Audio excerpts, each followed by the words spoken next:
todos y todas.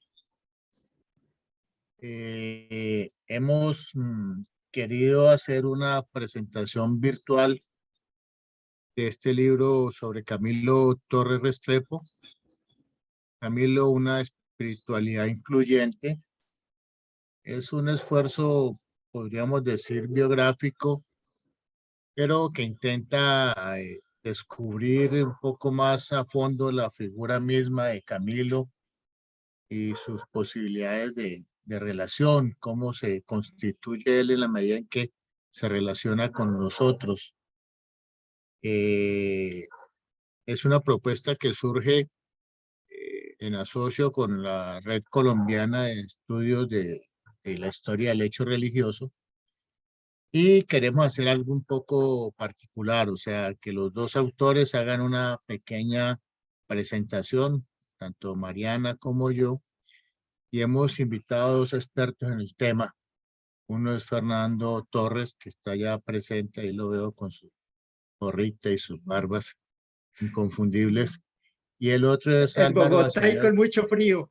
me imagino, y el otro es Álvaro Acevedo Tarazona, profesor de la UIS, que ha estudiado todos estos movimientos estudiantiles y revolucionarios de los años 60, de manera particular en Santander, y pues por supuesto se ha encontrado con la figura de Camilo Torres en varias ocasiones. Ambos comentaristas recibieron un ejemplar del libro con antelación para que pudieran tener una base empírica para hacer sus comentarios.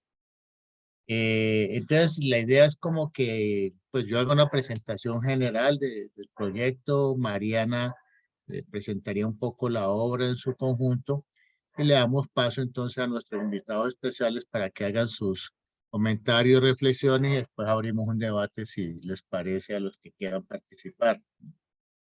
Lo primero que hay que decir es que escribir algo sobre Camilo Torres Restrepo es fácil. Escribir algo nuevo sobre Camilo no es tan fácil. O sea, son alrededor de 1000 títulos sobre Camilo, muy pocos rescatables realmente. Fuera de 3 grandes textos, podríamos decir que lo demás son reflexiones en torno a Camilo, pero no son reflexiones sobre Camilo Torres Restrepo en términos estrictos. Y por supuesto, gran parte de esa bibliografía que se conoce es una bibliografía de los últimos meses, de los 2 últimos años, si acaso en Camilo, que son su periodo de radicalización política, sobre todo su vinculación con el ELN, que finalmente es una vinculación supremamente fugaz. Y nosotros en ese sentido hemos querido tomar más el Camilo sacerdote, el Camilo hombre, el Camilo que se va haciendo en la medida en que va avanzando en sus relaciones con los otros. Y para eso, pues tomamos un poco la base antropológica de Mounier, de que el hombre es en la medida en que se relaciona. Entonces hemos pensado que, pues, y así hicimos toda la recolección de la información, pues, básicamente los archivos del Archivo Central de la Nacional en Bogotá, la Universidad Nacional, el Archivo Central de la Nación, y unos textos inéditos que encontramos gracias a la obra. Yo olvidé el padre, ¿cómo llama Mariana? De los textos inéditos de Camilo Torres Restrepo. El padre Higuera, Alberto Parra Higuera. Alberto Parra Higuera. Creo que ha sido una obra muy novedosa. Él lleva 25 años haciendo esa exploración sobre Camilo. Ya publicó 2 volúmenes, estamos a la espera de los otros 2. Y pensamos entonces en Camilo un poco en su relación consigo mismo, su relación con lo otro, su relación con los otros, en su relación con lo trascendente, en su relación con la sociedad y su relación con la naturaleza.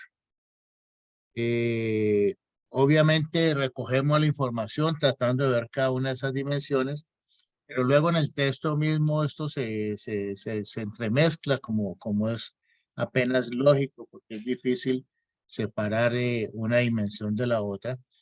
Pero un poco la mirada que hemos puesto sobre Camilo es pensando en esas dimensiones, en esas 6 dimensiones.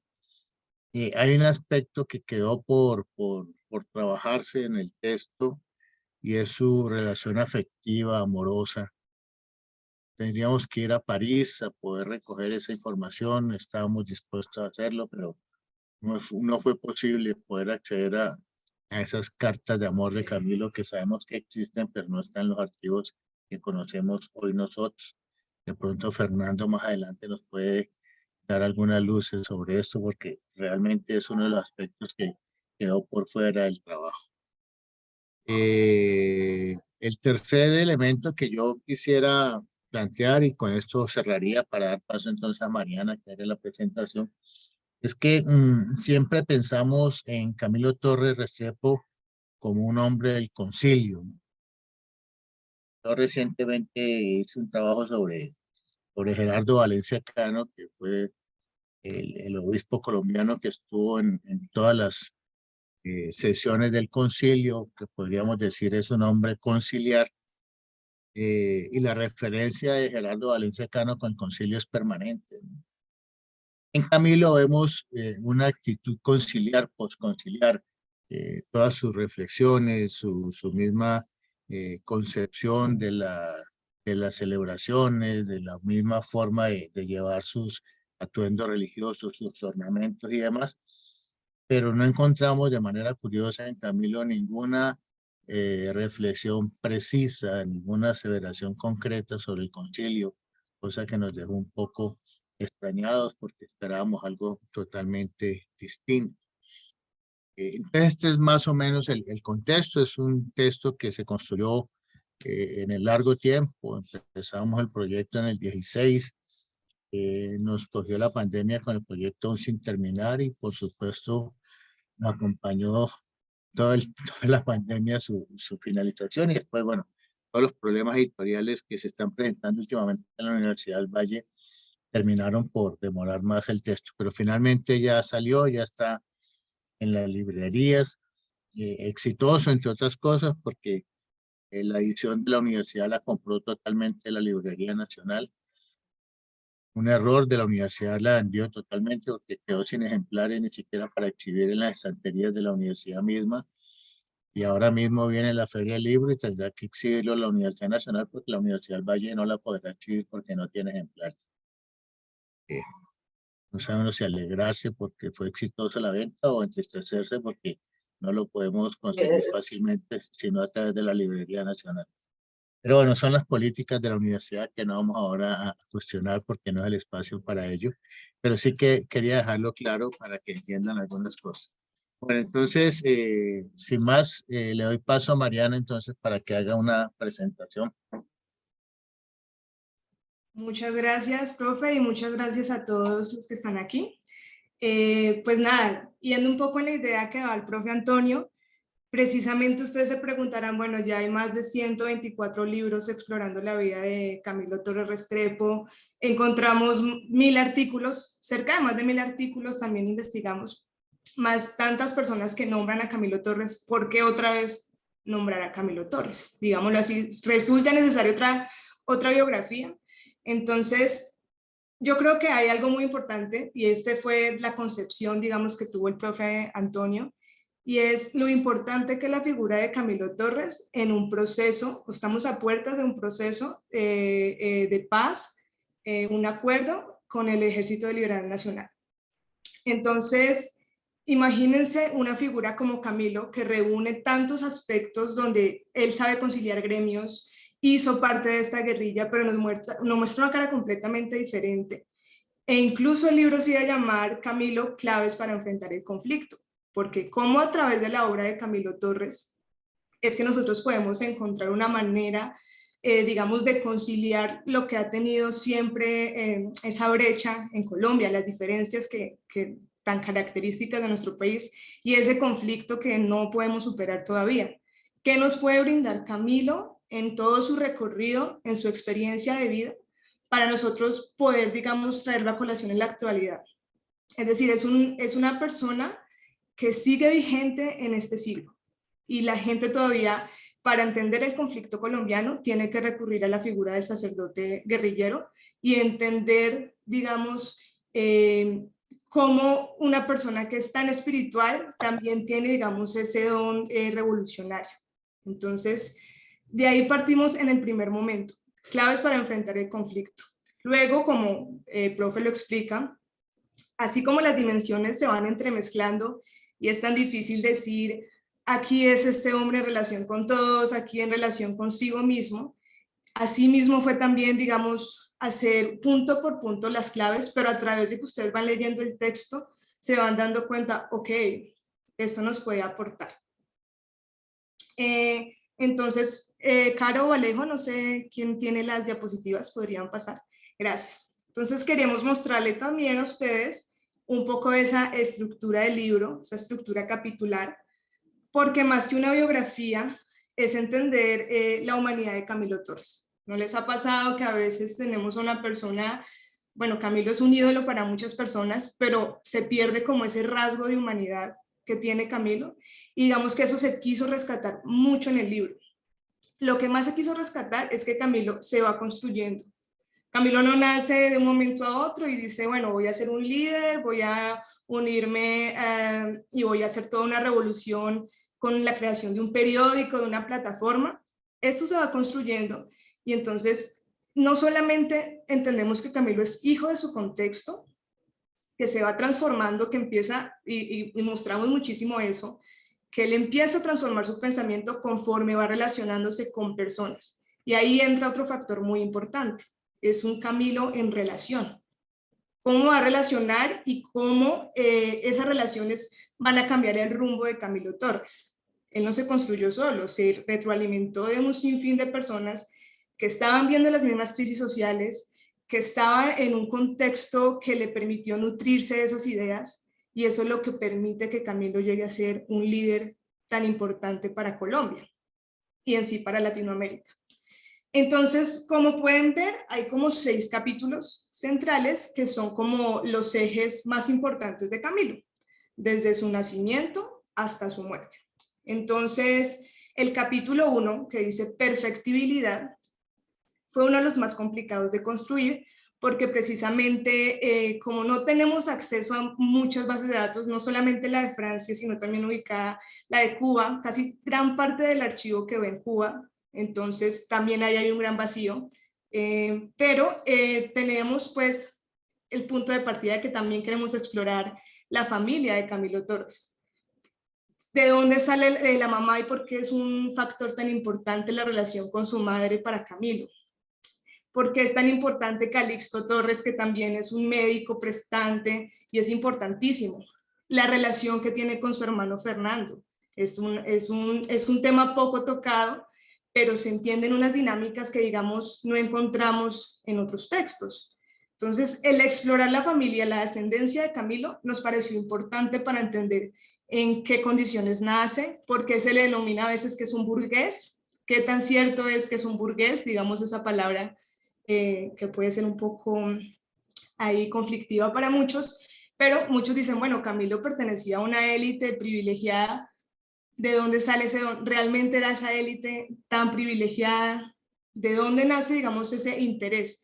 Y sus primeros pasos, digamos, en el mundo académico también. Exploramos un poco el tema de él en el colegio, exploramos también un tema de él cuando empieza a estudiar Derecho, que fue su primera carrera fallida, pero que en esa Universidad Nacional empieza a establecer unos lazos muy importantes con nada más y nada menos, por ejemplo, que Gabriel García Márquez, se encuentra en esos años universitarios, y personajes interesantísimos. También vemos que él asistía a veces a los discursos de Gaitán. Entonces, son características que uno dice, pues las podemos obviar. No, hay algo que se queda del discurso, incluso más adelante él llega a compararse con Gaitán, entonces, ¿qué tanto coló esos primeros discursos revolucionarios, digámoslo así, que él escuchó en sus primeros años universitarios? Entonces, por eso se llama perfectibilidad, porque él está buscando ese camino. Él primero piensa, voy a ser abogado porque estas son de las carreras más prometedoras, o era medicina,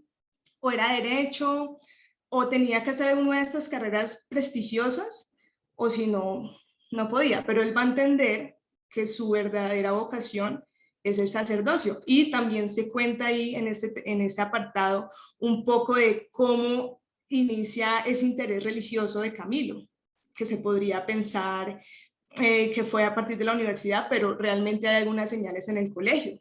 Entonces quisimos como traer unos datos que de pronto no se resaltan tanto, unas relaciones, unos pensamientos, algunos escritos de ese momento, para también dar cuenta de lo que les comento, que es que se empieza a transformar ese pensamiento. No es lo mismo el Camilo de 1940 al Camilo pues ya finalizando sus años, como todos nosotros que cambiamos. Entonces, ese capítulo fue complicado de construir, pero digamos que da un espacio a la familia, no solamente a la mamá, que digamos que es lo más común, encontrar su relación con Isabel Restrepo, sino también su relación con Calixto, con su hermano, lo que les iba contando. Ahora bien, el segundo capítulo del ideal de servicio también fue interesante ver que casi no hay textos relacionados a cómo fue el Seminario Mayor de Bogotá de Camilo. Lo que encontramos más que nada son entrevistas de compañeros y cómo él se comportaba, pero uno dice, bueno, este hombre estuvo 7 años, ¿y qué pasó durante esos 7 años? ¿Qué aprende un seminarista? ¿Qué digamos que le aportó el Seminario Mayor de Bogotá a Camilo? Y acá es algo muy importante y encierra el nombre de ideal de servicio, porque acá Camilo se da cuenta, aunque en un principio inicia como el típico, digamos, sacerdote que nosotros tenemos en la mente, que estos son estos señores rígidos, austeridad, como todo muy enclaustrado, él empieza a entender que su misión va más allá de un seminario. Empieza a entender que él necesita de una relación con la sociedad, necesita un servicio, pero que no esté solamente dentro del seminario, sino que necesita explorar qué está pasando con su comunidad. Y acá se empiezan también a formar sus primeros círculos o sus primeras agrupaciones, digámoslo así, donde él dice, bueno, necesitamos empezar a formar colectivos, formemos un colectivo, un grupo de estudios. Y acá empieza el grupo de estudios, acá conoce al padre Gustavo Pérez, acá conoce a un sinfín de personas que más adelante nos van a ser vitales para que nosotros comprendamos el porqué de Camilo en ese seminario. Y aquí vamos a entender por qué se inclina a estar en comunidad. Él nunca se va a ver como un sacerdote que da la misa, que vuelve, que está solamente en la capilla, sino que él necesitaba retroalimentarse de una comunidad. Entonces, en este segundo capítulo es donde vamos a empezar eso y vamos a explorar también qué temas, qué cosas veían en el seminario mayor. Muy por encima todo también, porque pues la idea no era dar digamos, unas instrucciones de qué sea en el seminario mayor, pero sí comprender el por qué de pronto Camilo le frustraba que solamente hubiese unos determinados textos y no se exploraran otros ámbitos, otras cosas que para el momento no era tan factible explorarlas. Entonces, ese ideal de servicio nos va a llevar por ese momento.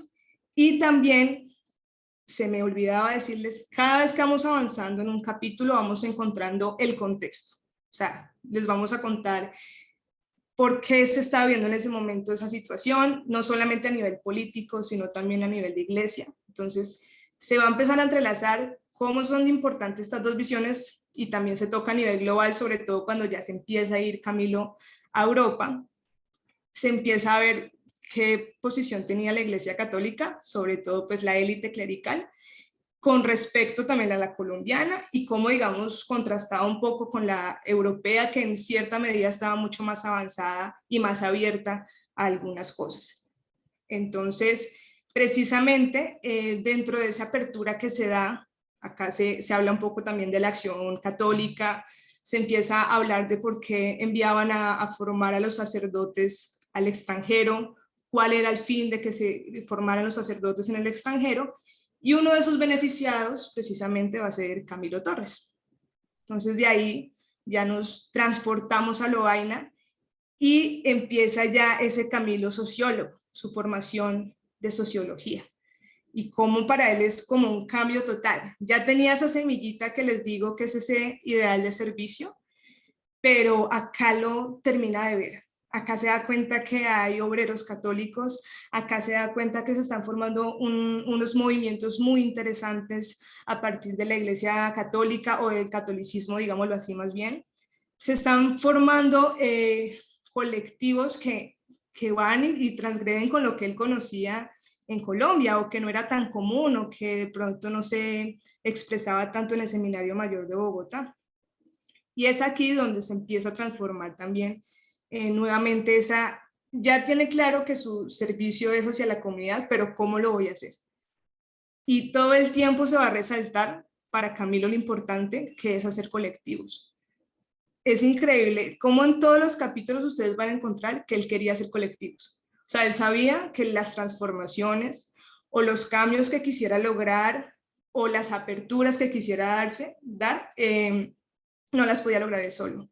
Necesitaba de un apoyo y por eso es un sujeto que se sabe que necesita de relaciones para poder lograr sus cometidos. Además que son en pro precisamente de un grupo de personas, nunca se piensa en individuo. Entonces, eso siempre va a estar en colación. Acá también vamos a tener la relación de la familia.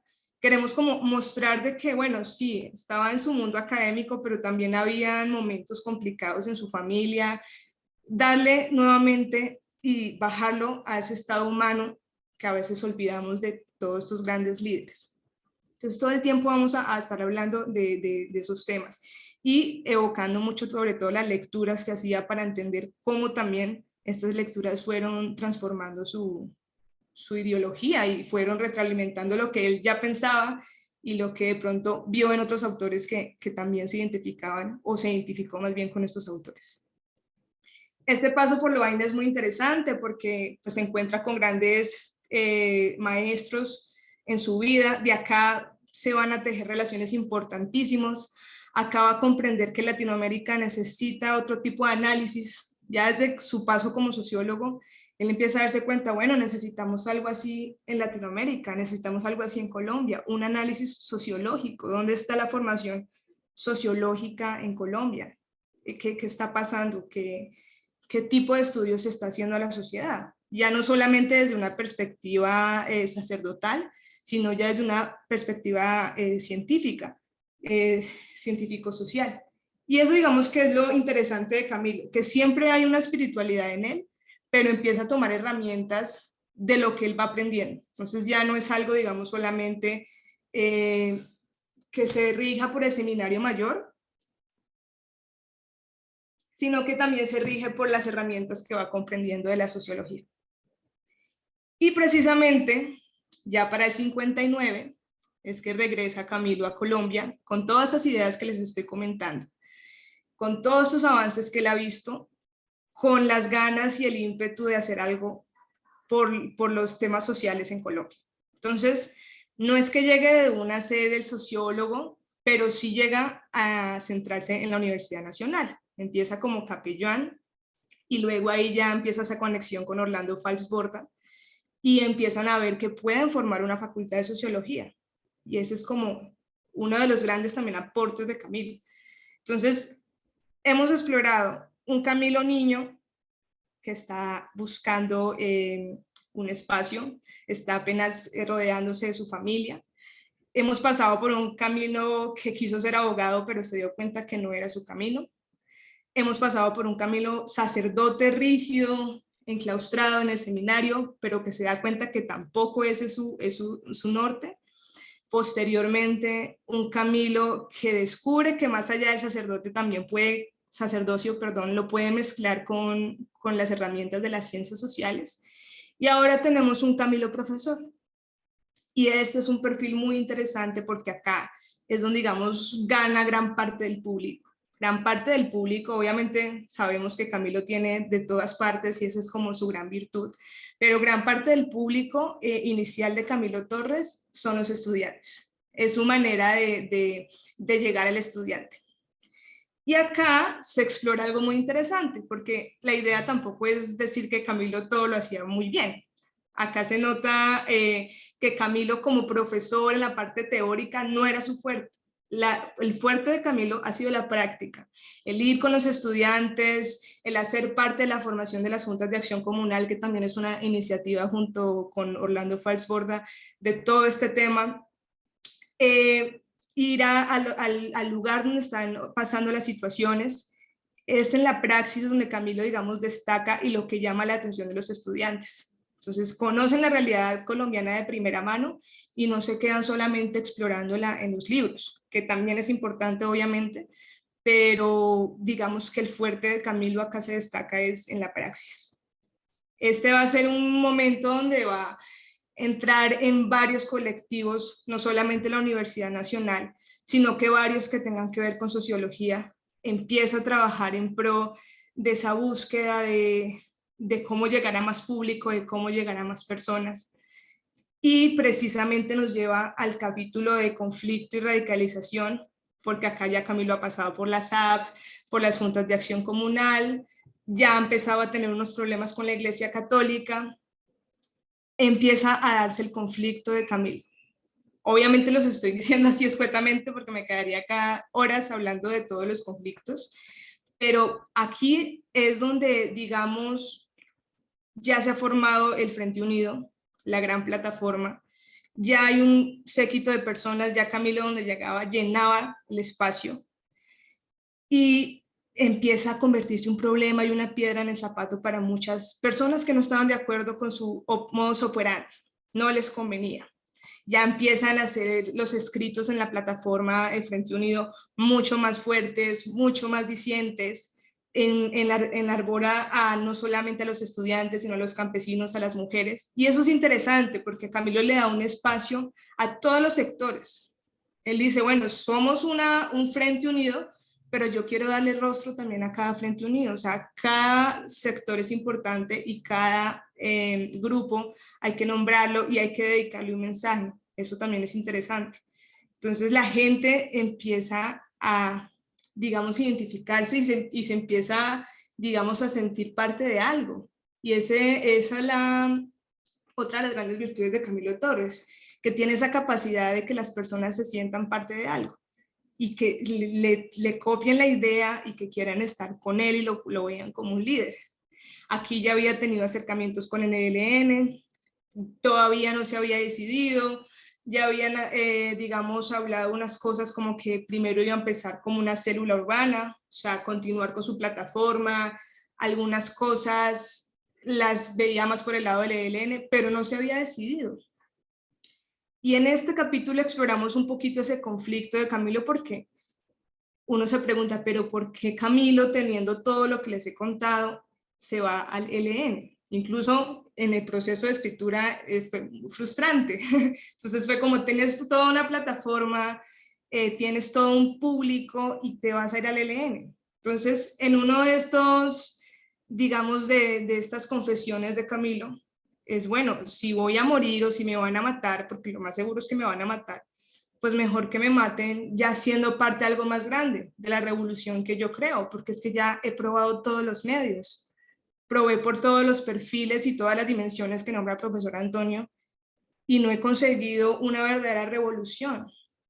Entonces, esta fue como su última medida y digamos que fue una medida desesperada, porque ya a este punto se sabía que Camilo tenía nexos con el ELN, se habían descubierto unas cartas, tenía la prensa encima, todos los días se hablaba de Camilo Torres, tenía a la élite clerical encima diciéndole que ya para este punto no era sacerdote, y ese fue, digamos, un punto de quiebre muy importante para Camilo, porque se deprime por gran tiempo Camilo al ya no ser sacerdote, y como que esto es ya, lo último que tengo que perder es irme a la guerrilla.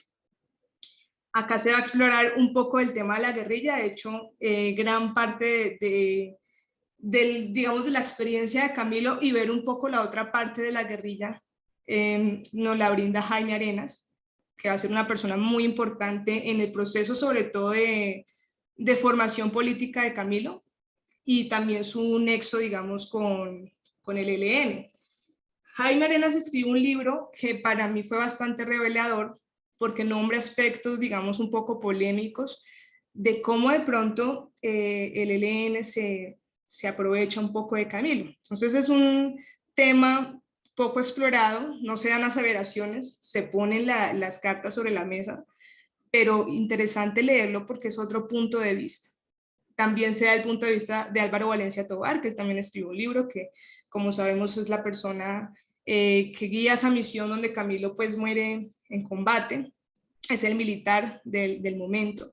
Entonces, explorar unos puntos de vista que para una persona que, digamos, es muy seguidora de Camilo resulta un poco molesto o le resulta un poco polémico, como les decía, es interesante porque nos da toda una visión. O sea, ¿qué opinaban estas personas? ¿Por qué pasaba? Leemos las cartas de Fernando Torres, donde le dice, hermano, o sea, tienes toda una plataforma, ¿qué es lo que está pasando? Entonces, vemos quiénes apoyaban a Camilo, quién les parecía una locura y quiénes de pronto estaban completamente contrariados con esa decisión. Y se explora también acá la prensa, cómo manejó la prensa. Entonces siempre se quiso en estos capítulos explorar muchos puntos de vista para poder dar de la manera más posible un punto de vista parcial. Y no, digamos, endiosar la figura de Camilo como lo decimos, sino también ver que de pronto en algunas situaciones se precipitó, pero pues ya estuvo su historia, no se puede cambiar. Hay aspectos que considero que son muy interesantes a la hora de pronto de leer a Walter Broderick, que lo vamos a tener muy presente en este texto porque realmente hizo un gran trabajo. Lo tenemos presente, pero se contrasta con otras fuentes. Por ejemplo, tenemos acá a Hildegard, que es una alemana también que hizo una obra biográfica muy interesante de Camilo, las entrevistas que nombraba el profe, las propias cartas de Camilo. Entonces, como que empieza a entrelazarse estas voces y empezamos a ver, digamos, de manera más general a Camilo Torres. Y finalmente llegamos al capítulo 6, que digamos es una de los grandes aportes de este libro, que son las redes de Camilo. No sé si de pronto esté Caro para que me pase la diapositiva. Las redes de Camilo, muchas gracias. Las redes de Camilo, digamos que son la innovación de este texto. Quisimos centrarnos precisamente en que se entendiera que Camilo era un ser en relación, un ser en contexto, lo que les he ido pues hablando alrededor de todo este texto.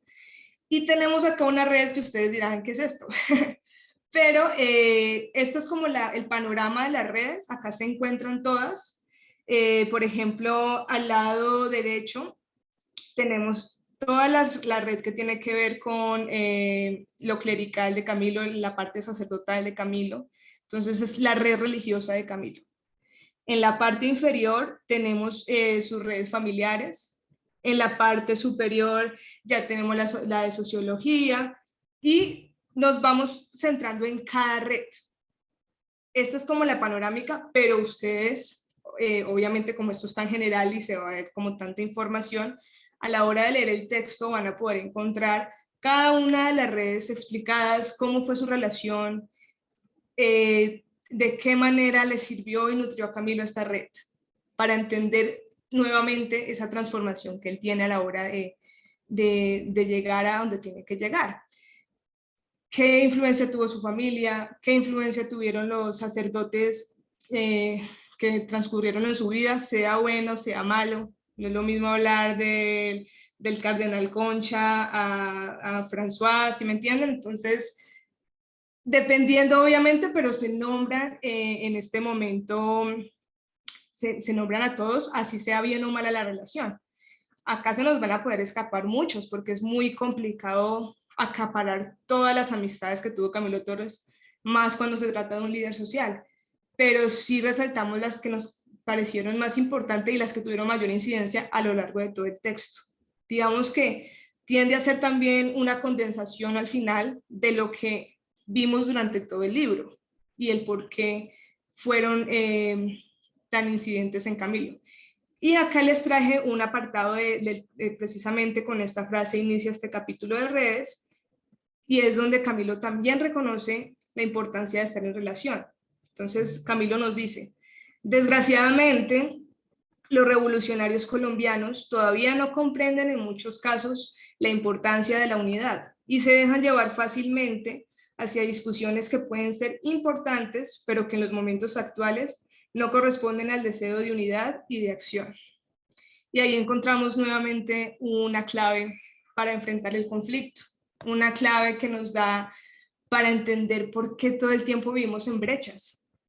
Pasaron cuántos, más de 50 años desde la muerte de Camilo y sigue habiendo un conflicto porque la otra persona piensa diferente o porque priman intereses. Acá también, bueno, hay algo muy interesante y es que, digamos, durante el momento de que Camilo empieza a mostrar obviamente una inclinación más hacia las izquierdas o hacia el comunismo, digámoslo de esa manera, se muestra también como esas mismas rencillas dentro de la izquierda colombiana y el por qué es tan complicado una unidad y una verdadera transformación a partir de estas opciones políticas.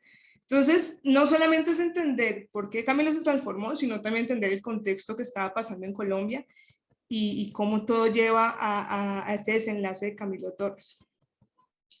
Entonces, este sería, digamos, un muy breve resumen de lo que es el texto, pero es interesantísimo explorar el tema de las redes, interesante explorar aspectos de la vida de Camilo que, digamos, no se nombran frecuentemente en otras biografías o que están muy dispersos, porque fue como reunir también todo de lo que se hablaba de Camilo.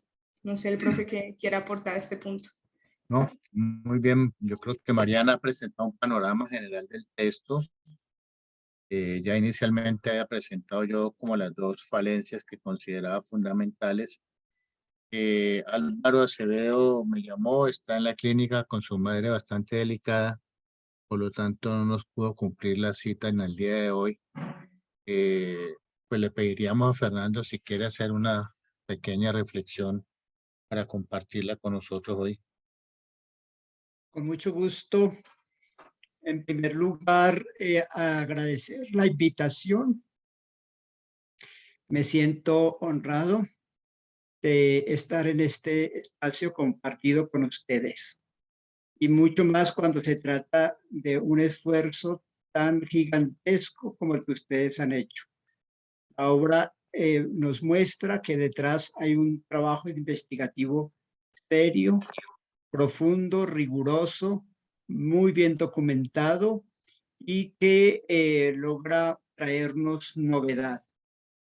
Una novedad no sencillamente por poner algo distinto de lo que ya se ha dicho, sino porque sencillamente después de 50 años lo que viene suele ser muy nutritivo, porque se construye a partir de 50 años de recorrido, 50 años de lectura, 50 años de diversos trabajos con los cuales nos apoyamos y sobre todo porque ustedes han logrado abrir archivos que antes no se consultaban porque no estaban con facilidad para el acceso a ellos, como el archivo de la Universidad Nacional, como el archivo del Archivo General de la Nación, y por supuesto que está pendiente el archivo de La Habana, que está próximo a ser abierto, puesto que ya sabemos que ha sido digitalizado. Entonces, diríamos que son ustedes personas investigadoras afortunadas porque es una época de investigar y arrojar nuevas luces sobre Camilo Torres a partir de 50 años de caminada. Ya lo que podamos decir después de 50 años ya tiene más hondura, tiene más profundidad, tiene más sentido, tiene más fuente documental a la mano. Eso era como lo primero que quería decirles, felicitarles porque la obra es muy buena en su construcción con estos 6 capítulos, muy bien articulados y en cada uno de ellos se recoge una experiencia de hondura y de piso para lo que viene después. Eso es muy bien construida, diríamos como arquitectura investigativa. Me admiré de las fuentes que más han sido trabajadas, las que ustedes más recurrieron. Y me encuentro que precisamente un trabajo como los 2 tomos publicados por la Universidad Nacional del profesor Alberto Parra Higuera, que no es el sacerdote jesuita Alberto Parra de la Universidad Javeriana, es otro personaje que apenas comenzamos a conocer su obra. El profesor Alberto Parra Higuera se fue muy joven para Alemania, se hizo sociólogo desde la sociología alemana, conoció esa metodología que allí llaman sociología de los intelectuales, y esa metodología se la aplicó a Camilo Torres como intelectual, aplicándole la metodología de la sociología de los intelectuales. Y logró publicar 2 tomos de los 4 que él tenía listos para el 50 aniversario, y los publicó la Universidad Nacional de Colombia. 2 tomos magníficos que ustedes consultaron y por los cuales obtuvieron unos elementos muy valiosos, sobre todo el texto de escritos inéditos y poco conocidos, y por supuesto la bibliografía comentada. Los otros 2 tomos no sabemos si la universidad los va a publicar. El profesor murió precisamente en ese año 2016, queriendo venir a Bogotá a participar de ese 50 aniversario, no alcanzó a llegar. Entonces, esa obra, como la de la periodista alemana Hildegard Lünen, es magnífico que ustedes la hayan tenido en cuenta en sus referencias, porque esta obra estaba en alemán, no estaba en español, fue traducida recientemente, precisamente para el 50 aniversario, fue traducida al español, no la conocíamos, y ustedes tuvieron el buen gusto y el buen sentido de valerse de esa obra tan maravillosa. Es una obra excelente, como un texto periodístico de alguien que conoce muy bien el continente, conoce muy bien el personaje, conoce muy bien el trasfondo de la relación entre la Iglesia Católica Europea, específicamente alemana, y la Iglesia Católica Latinoamericana. Otro elemento que me parece muy interesante en la investigación de ustedes es el haberse valido del epistolario. El epistolario de Camilo Torres Restrepo es riquísimo, y ya ustedes se dieron cuenta la fuente tan valiosa que está en ese epistolario, y que por supuesto estamos deseosos de conocer el que está por conocerse, el de París, el de la hija de Kidmi Olivieri y Oscar Maldonado. Allí, por supuesto, está el epistolario entre Kidmi y Camilo Torres, esa relación afectiva y amorosa de la cual se tienen algunos elementos, pero las cartas serán las que nos dirán en qué consistió esa relación y cómo se logró sostener en dinámicas tan difíciles como las que ellos vivieron. Ese es quizás el epistolario que nos hace falta, pero quisiera resaltar que gracias a ese epistolario ustedes lograron recuperar el valor tan profundo que hay en la relación entre Calixto Torres y Camilo Torres, padre-hijo.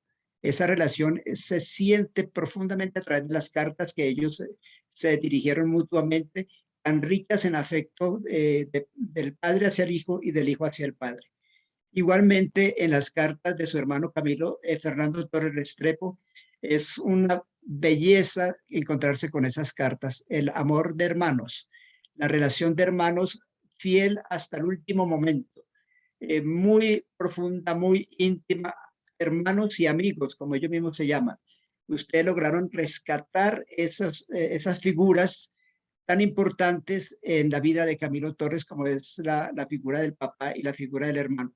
Suficientemente conocíamos el impacto de la mamá de Isabelita, pero no conocíamos este impacto del padre y del hermano, que gracias al trabajo de ustedes ahora podemos apreciar. Hay otros elementos muy valiosos en esta obra y por los cuales pues, se merecen toda la felicitación y el aprecio y el reconocimiento. Encontrar el trasfondo gaitanista. Sin duda que hay una solución de continuidad entre Gaitán y Camilo, sobre todo por el papel de la familia, del padre y de la madre, que eran de esta tradición, diríamos, de un liberalismo social, de un liberalismo radical, y que ellos bebieron en la cercanía con Jorge Eliezer Gaitán y, por supuesto, en el ambiente familiar. Me parece muy bien logrado esa recuperación. Sin embargo, queda también pendiente un trabajo posterior sobre gaitanismo y camilismo. El movimiento Testimonio de la Iglesia Católica, el movimiento laical Testimonio, que ustedes lo rescatan del olvido. Ese movimiento fue muy importante a finales de los 40 y comienzos de los 50, y allí tuvo que ver con Camilo Torres precisamente por la espiritualidad dominicana. Es a través de este movimiento que se moviliza esa espiritualidad y de las prédicas de los padres, de los frailes franceses que llegaron para renovar la provincia dominicana en Colombia. Eso que ustedes hacen de rescatar la espiritualidad dominicana a través del movimiento de testimonio, de la revista y del impacto de las predicaciones de los frailes franceses, sin duda que también tiene aquí una riqueza. Algo que no habíamos visto antes, que es precisamente cómo Camilo Torres tuvo que ver con Acción Católica. Esto es una novedad, me parece que allí hay un trabajo muy significativo que ustedes hicieron, encontrar esa relación entre Camilo Torres y Acción Católica, sobre todo a través del profesor Mosquera Garcés, de la Acción Católica en Bogotá, y el impacto que tuvo en Camilo Torres. Esto me parece muy bien logrado, y por supuesto recuperar la figura de este profesor chocuano del cual se sabe tan poco. Y también felicito el haber conectado la experiencia de Camilo Torres con la espiritualidad de Charles de Foucault. Aquí no se había visto esta conexión. Esta es la primera obra que se tiene donde esta referencia a la espiritualidad de Charles de Foucault está tan enraizada en la experiencia de mística y religiosa de Camilo Torres Restrepo. Creo que aquí hay que seguir ahondando precisamente por lo que ello significa para el testimonio de Camilo Torres Restrepo desde su opción de radicalidad en el testimonio de los evangelios de Jesús de Nazaret, junto a los últimos en las sociedades que más están gritando reclamos de justicia y de solidaridad. Hay un aspecto que Mariana ahorita lo resaltó, que es como un campo un poco reducido en cuanto a la información, que es el tema del Seminario Mayor de Bogotá y de la Arquidiócesis de Bogotá, porque el seminario está articulado a la arquidiócesis, no se puede ver aisladamente. El seminario está muy articulado a la Arquidiócesis de Bogotá, y en la década del 50, que tuvo que ver con la formación de Camilo Torres, está el arzobispo, el primer cardenal Crisanto Luque. Esos tres elementos, seminario, arquidiócesis, cardenal Crisanto Luque, ayuda a entender muy bien ese espacio de tiempo que va del año 48 hasta el año 54, y después cuando se tiene la experiencia en Lovaina, la relación que tiene Camilo Torres con su arquidiócesis y con su arzobispo Crisanto Luque. Esa relación está muy poco trabajada, casi que no ha sido tocada, y qué bien que aquí ya se tienen algunos elementos, sobre todo la investigación que ustedes hicieron sobre el seminario es muy valiosa, y nos falta pues articularlo mucho más con la arquidiócesis, con el movimiento de los sacerdotes de la Unión Parroquial del Sur de Bogotá y con su arzobispo Crisanto Luque. Pero excelente que nos pongan ya esa perspectiva de investigación. Hay una investigación que ustedes hicieron que me parece formidable, es haber recuperado este trabajo de Camilo Torres en la acción comunal, el Muniproc en Tunjuelito, y cómo esa metodología de trabajo comunitario dio pie a lo que posteriormente Falborda va a llamar investigación acción participativa. Precisamente por la pasión por la acción, como nos decía ahora la profesora Mariana, en Camilo Torres, este campo que es Moniproc, es un lugar donde esa acción se vive profundamente en conexión con la acción comunal y con la parroquia de Tunjuelito. La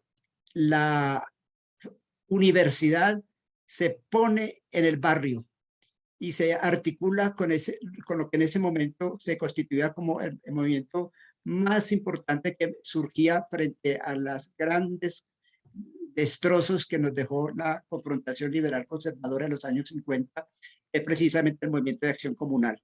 Ese trasfondo que hay de los equipos, que decía ahora Mariana, de su formación en Europa y de su encuentro con la Juventud Obrera Católica en Bélgica, sin duda que le va a dar muchos elementos para constituir la primera junta de acción comunal que se crea en Colombia, como es la de Tunjuelito. Y eso es un campo que está también por seguirse trabajando, todo este tema de cómo impactó Camilo Torres en las primeras generaciones de las juntas de acción comunal. Y especialmente, por supuesto, en aquella en la que tuvo que ver más con Camilo Torres, como fue la Junta de Acción Comunal de Tunjuelito.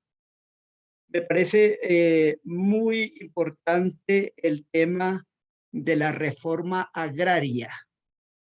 Ustedes trajeron datos muy precisos de la relación que jugó Camilo Torres en el espacio de la reforma agraria, colocando este listado de lugares que visitó Camilo para desarrollar el programa de la reforma agraria, comenzando por Tinajones, Córdoba. Mira todo lo valioso y lo simbólico que hoy tiene que ver este listado de lugares en donde se dio los primeros impulsos de la acción católica, y es precisamente en un lugar que hoy tiene un papel muy importante en el proyecto de reforma agraria para nuestro país, como es Córdoba y como es específicamente la cuenca del río Sinú. Y eso ustedes lo mencionan. Me llamó mucho la atención que hubieran colocado, claro, son datos que encontraron en el archivo, pero que ustedes tuvieron la sensibilidad de recogerlos y de visibilizarlos. ¿Cuáles son esos lugares y cómo esos lugares fueron tan importantes en adelante para la historia política de nuestro país? Por último, felicito el tema de las redes. Es la primera vez, como bien lo acaba de resaltar la profesora Mariana, que se ve este contexto relacional tan rico y tan importante para entender la vida de Camilo Torres.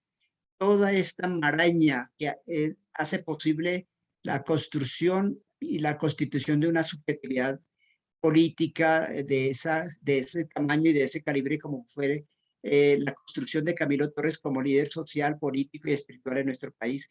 Precisamente son esas redes que están ahí y que estaban invisibles, que hasta ahora las podemos visibilizar. Es excelente que ustedes hubieran hecho ese trabajo de visibilizar esas redes, la red familiar tan importante para toda persona y que muchas veces ni siquiera las tenemos en cuenta cuando hacemos estas biografías, con todo el peso que eso significa en la trayectoria de una persona. Por supuesto que la red de los sindicatos y de los comités, la red de la Universidad Nacional, bellísima, que se pudiera visibilizar esta red más allá de las referencias al estudiantado y a Orlando Falborda, mucho más allá. La red religiosa y espiritual, que es el contexto eclesial en el que se mueve Camilo Torres, la red del Frente Unido, que ya es el proyecto político en el que él se apasionó el último año de su vida. Muy valiosa este esfuerzo que ustedes hicieron para visibilizar estas redes. Eso nos muestra un Camilo Torres mucho más dinámico, mucho más articulado. Precisamente el salir del mito para estar mucho más en la humanidad. No podemos seguir más en el mito Camilo Torres. Ese no es el mejor camino es reconstruir y recuperar su humanidad, su contexto histórico, humano, social, espiritual y político. Y gracias a un trabajo como el que ustedes acaban de publicar, podemos tener esa lectura desde la humanidad de Camilo Torres. De pasar del mito a la humanidad es un aporte muy, muy significativo. Caminos abiertos para la investigación son muchos. Ustedes dejaron abiertos muchos caminos y por supuesto que siguen adelante para nuevas generaciones de investigadoras y de investigadores. El tema del sacerdocio en el campo teológico y político sigue siendo un tema muy, muy, muy importante. El tema de la sociología de Camilo Torres está todavía para desentrañar los aportes que él hizo para la sociología. El tema, por supuesto, seguirá ahondando y articulando las diferentes fuentes de espiritualidad que recogió Camilo Torres y que vivió en su experiencia. El tema del profetismo y del mesianismo en Camilo Torres son temas más teológicos y políticos que tendríamos que trabajar mucho más. Por supuesto que los diversos camilismos, el camilismo de Golcón, el camilismo de la sociología en Orlando Falborda y en François Otard, el camilismo de la teología de la liberación y las comunidades eclesiales de base, el camilismo político del Frente Unido del Pueblo, del Ejército de Liberación Nacional y del bloque Camilo Torres como experiencias políticas camilistas, el camilismo del movimiento estudiantil colombiano y latinoamericano, sobre todo de las universidades públicas, en donde se sostiene, se alimenta y se transmite la memoria entre generaciones de estudiantes, y el camilismo latinoamericano. Ahí tenemos inmensos trabajos aún por desarrollar. Y claro, por supuesto que está por trabajar mucho más el campo femenino, la relación entre Camilo Torres y las mujeres.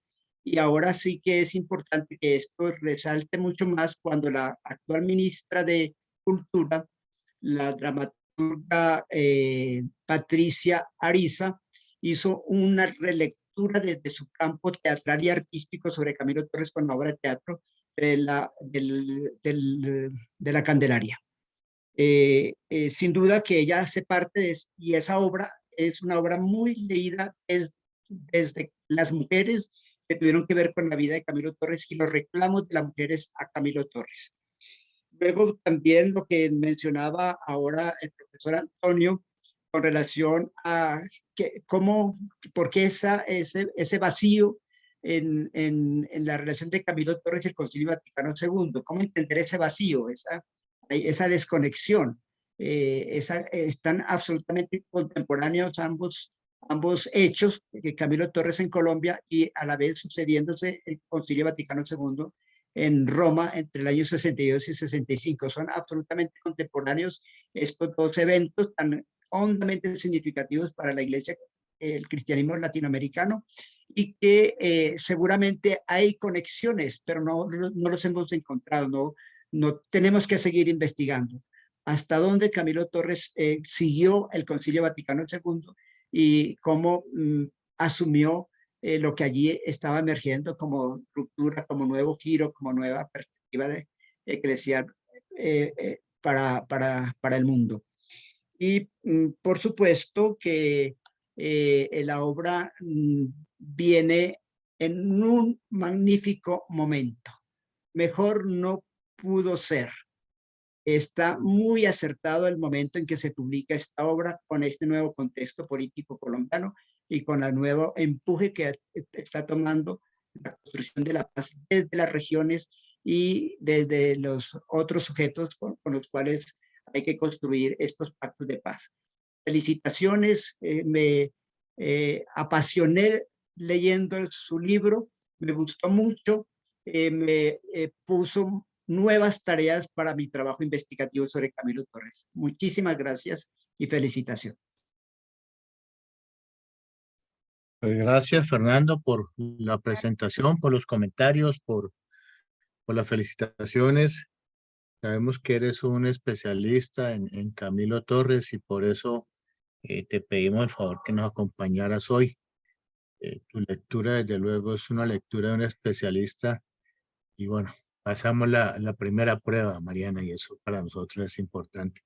Fernando Torres, para los que no lo conocen, es un teólogo y es educador popular.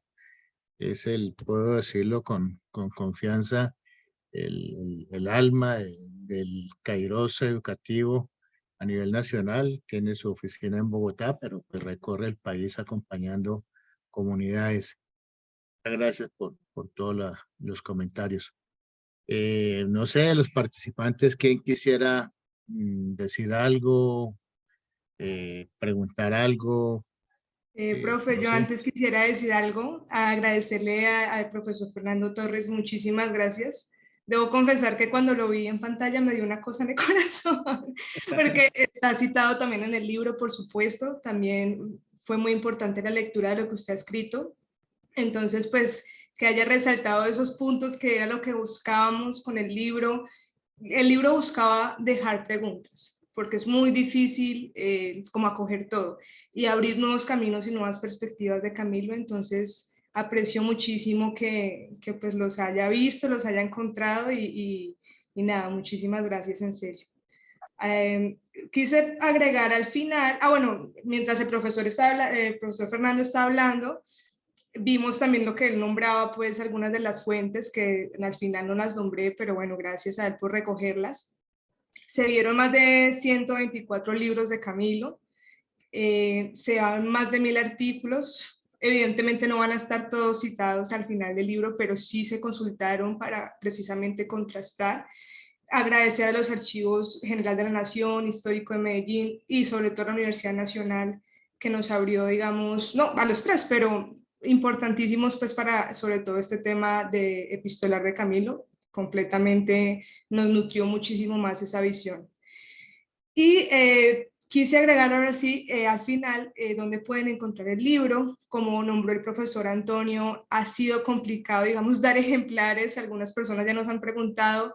Hemos querido, digamos, no sé cómo va eso, una impresión de otros 100 libros, pues para poder adquirirlos y darlos, digamos, a un precio un poco más módico de los que ven ahí, pero está todavía en trámite porque precisamente hay algunas dificultades con la editorial Univalle, entonces ha sido complicado. Sin embargo, les dejo estas tres opciones para quien le interese. Está en tornamesa, igual ustedes buscan en Google Camilo, una espiritualidad incluyente y van a poder encontrar estas opciones. Uno es electrónica, este último me equivoqué, perdón, ese es también en físico, en la librería Lerner, y el tornamesa que tiene un costo de 60.000 pesos. Entonces, a las personas que nos han preguntado por los que vamos a adquirir, estamos, digamos, a la espera de que la editorial nos dé un sí y nosotros poderlos empezar a ofrecer también. Ahora La sí, pues nacional yo creo... también se consigue ya, ¿no? Bueno, no encontré el enlace de la Nacional, pero ellos fueron de los que más compraron también el libro. Entonces, ahora sí demos apertura, digamos, a dudas, preguntas, observaciones, no sé, que tengan las personas.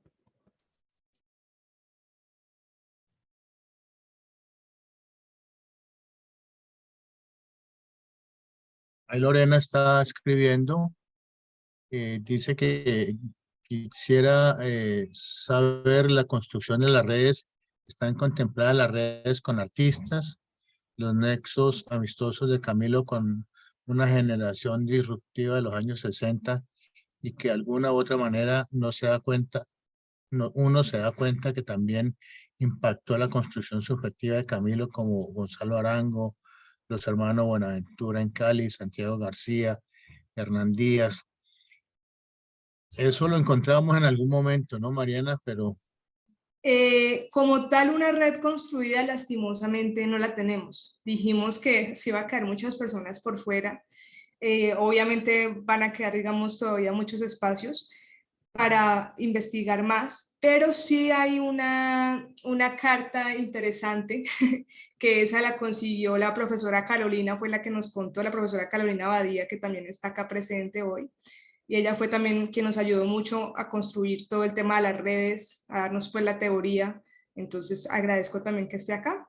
Pero ella nos recordó una carta que escribieron desde Cali, pues poniendo la queja, digámoslo así, en términos un poco más así sencillos, de uno de los sacerdotes de Cali. En este momento se me olvida el nombre del que estaba en ese momento, pero le escriba del cardenal Concha hablándole precisamente de que Camilo estaba en en estos grupos un poco no tan convencionales de poetas, de artistas, que estaba descalzo fumando en Cali. Entonces, tremendo escándalo, pues, en Cali, pero no hay como tal, pues, una red enfocada en artistas. Sería maravilloso investigarlo, porque además que sí la hubo, no tenía conocimiento con Gonzalo Arango, pero sí se nombran algunas personas que en ese momento eran interesantes. La relación que tuvo, por ejemplo, con Gabriel García Márquez, que se puede considerar también, digamos, de otra esfera social. Se nombran algunos, pero no se enfocó completamente una red al tema de artistas. Es una de las carencias, creo yo, obviamente, Lorena. ¿Es ¿Alguien Lorena más? Rojas? ¿O cuál Lorena es? No sé. Ah, bueno, pensé que era Lorena Rojas. También acá también tuvimos el documental de Lorena Lorena. López. Ah, López, estoy equivocándome de apellido, qué pena.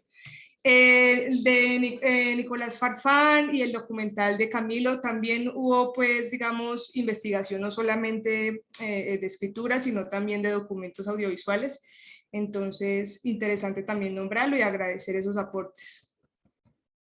Muchas gracias, pero sí queda pendiente investigar, digamos, esos nexos que tuvo con artistas del momento. Lorena también nos ayudó con alguna información, ¿no? Hay que reconocerlo. Correcto, sí, por eso acá la estoy nombrando, sí. Muy bien. ¿Qué más? Carlos Mario de Medellín, muy buena exposición. ¿Qué relación se puede tener entre Valencia Cano y Camilo en este proceso de los años 60? Bueno, intenté decirle un poco al inicio de la presentación, porque efectivamente son conciliares ambos.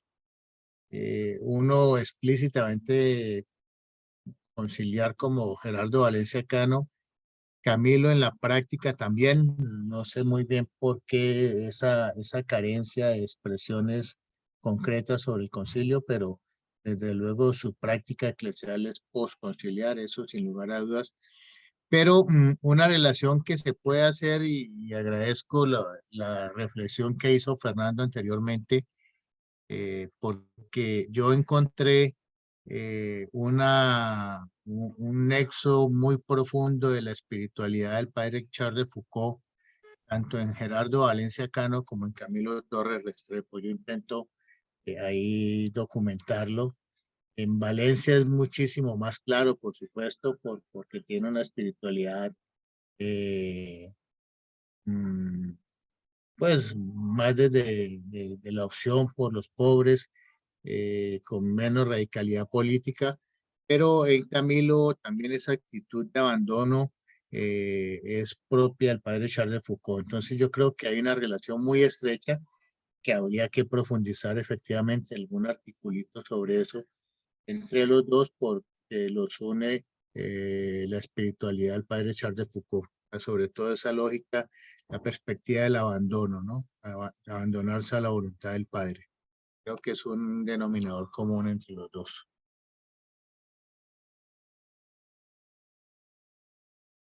Bueno, ¿alguien más?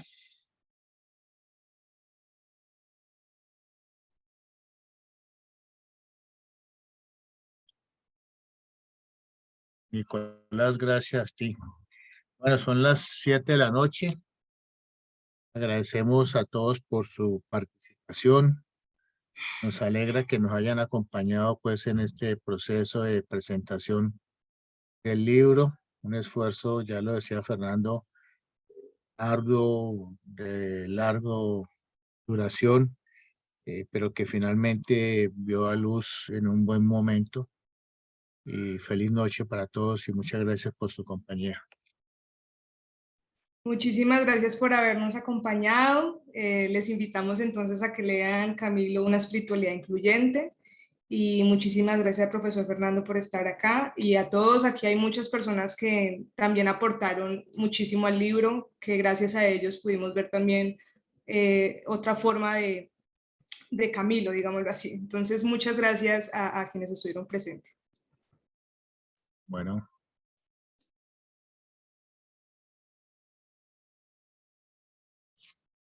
Muchas gracias, un abrazo. Gracias, gracias.